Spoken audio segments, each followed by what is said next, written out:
पहलगाममधील दहशतवादी हल्ल्यामध्ये 26 पर्यटकांचा मृत्यू झाला।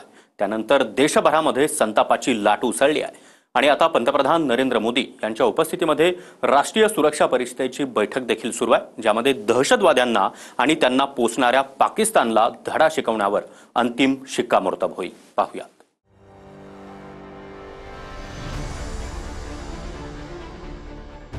एकाच वेळी 28 पार्थिव पाहून संपूर्ण भारत सुन्न झाला। प्रत्येक भारतीयाच्या मनात तितकीच चीड निर्माण करणारी ही दृश्य आहेत। पहलगाममध्ये पाकिस्तानी पुरस्कृत दहशतवाद्यांनी पर्यटकांवर बेछूट गोळीबार केला, त्यामध्ये 28 पर्यटकांचा मृत्यू झाला। पहलगाममध्ये हल्ला करणाऱ्या दहशतवाद्यांचे फोटो समोर आले आहेत। त्यांच्या हातामध्ये AK-47 रायफल आहे। हल्ला करणाऱ्या दहशतवाद्यांचे फोटो समोर आल्यामुळे आता तपास यंत्रणांचं काम सोपं झालंय। अनंतनागच्या पोलीस नियंत्रण हेडक्वार्टरमध्ये केंद्रीय गृहमंत्री अमित शहांनी मृत पावलेल्या पर्यटकांना श्रद्धांजली वाहिली। त्यानंतर दहशतवाद्यांना अमित शहांनी पुन्हा एकदा इशारा दिलाय। पहलगाममधल्या दहशतवादी हल्ल्यातील मृतांना जड अंतकरणानं त्यांनी श्रद्धांजली वाहिली।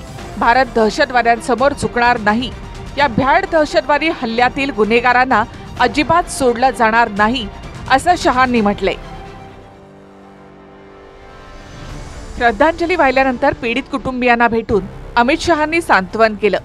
यावेळी कुटुंबियांचा आक्रोश पाहून अमित शहा सुद्धा स्तब्ध झाले। ज्या पहलगामच्या बैसरन घाटीमध्ये पर्यटकांवर बेछूट गोळीबार झाला, तिथे घटनास्थळाची सुद्धा अमित शहा यांनी पाहणी केली। त्यानंतर अनंतनागमध्ये शहांनी जखमी झालेल्या पर्यटकांची रुग्णालयामध्ये जाऊन विचारपूस केली। घटना के मद्देनजर भारत सरकार वो हर कदम उठाएगी जो जरूरी और उपयुक्त होगा। हम उन तक भी पहुंचेंगे जिन्होंने पर्दे के पीछे बैठकर हिंदुस्तान की सरजमी पर ऐसी नापाक हरकतों की साजिशें रची हैं। ऐसी हरकतों का जिम्मेदार और इसके जिम्मेदार लोगों को आने वाले कुछ ही समय में जोरदार तरीके से नजर आएगा। मैं देशवासियों को आश्वस्त करना चाहता हूं। पहलगामच्या बैसरन घाटीत पर्यटकांवर दहशतवादी हल्ला झाल्यानंतर आता केंद्र सरकार ॲक्शन मोडमध्ये आलंय। पंतप्रधान नरेंद्र मोदी सौदी अरेबियाचा दौरा सोडून भारतामध्ये परतले। दिल्लीमध्ये येताच मोदींनी राष्ट्रीय सुरक्षा सल्लागार अजित डोवाल आणि परराष्ट्र मंत्री एस जयशंकर यांच्यासोबत बैठक घेतली। आता राष्ट्रीय सुरक्षा परिषदेची बैठक होणार आहे, ज्यामध्ये तीनही दलांचे प्रमुख, गृहमंत्री अमित शहा, संरक्षण मंत्री राजनाथ सिंग यांच्यासोबत हाय लेव्हल मीटिंग होणार आहे आणि प्लान ठरणार आहे। पहलगामच्या हल्ल्याचा बदला कसा घेतला जाईल यावरून वेगवेगळे फॉर्म्युले मांडले जातील। इंटेलिजन्स सूत्रांच्या माहितीनुसार LOC जवळ पाकिस्तान व्याप्त काश्मीरमध्ये 42 दहशतवाद्यांचे लॉन्चपॅड ॲक्टिव्ह आहेत। पाकिस्तानच्या लॉन्चपॅडवर 110 ते 130 दहशतवादी असल्याची शंका आहे। तर सर्जिकल स्ट्राईक आणि बालाकोट एअर स्ट्राईक पेक्षा सुद्धा फार मोठ्या प्रमाणावर सिव्हिअर प्रमाणावर आपल्याला जे आहे पाकिस्तानला याची किंमत चुकती करण्यासाठी तशा प्रकारची ॲक्शन करावी लागणार आहे। सक्षम भूमिका घेऊन आता पाक व्याप्त काश्मीर फायनली पुन्हा कसा भारताला जोडला जाईल यासाठी आक्रमक आणि निर्णायक भूमिका घेण्याची खऱ्या अर्थानं गरज निर्माण झालेली आहे। पहलगाममध्ये झालेल्या दहशतवादी हल्ल्यानंतर जगभरातून दहशतवादाच्या विरोधात अमेरिकेपासून ते इस्रायल पर्यंतच्या देशांनी भारतासोबत असल्याचं जाहीर केलं। अमेरिकेचे राष्ट्राध्यक्ष डोनाल्ड ट्रम्प यांनी भारतासोबत असल्याचं म्हटलेलं आहे। काश्मीरमधून चिंताजनक बातमी समोर आली। दहशतवादाच्या विरोधात अमेरिका भारतासमोर खंबीरपणे उभी आहे। रशियाचे राष्ट्रपती व्लादिमीर पुतिन यांनी असं म्हटलंय की गुन्हेगारांना योग्य शिक्षा मिळेल अशी आशा आहे।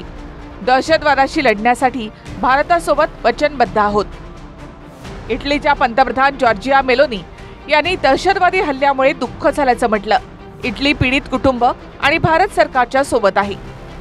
इस्रायलचे पंतप्रधान बेंजामिन नेतन्याहू यांनी सुद्धा दुःख व्यक्त करताना असं म्हटलं की दहशतवाद विरोधी लढाईत इस्रायल भारताच्या सोबत मजबूतीनं उभा आहे।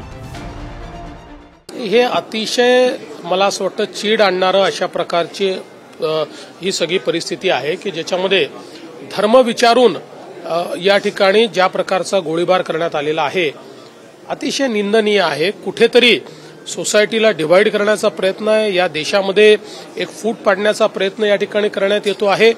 आणि मला विश्वास आहे की देशाचे प्रधानमंत्री मोदीजी याच्या मास्टर माइंडला शोधून काढतील आणि त्याच्यावर अतिशय कडक आणि टोकाची कारवाई होईल याबद्दल माझ्या मनात शंका नाही।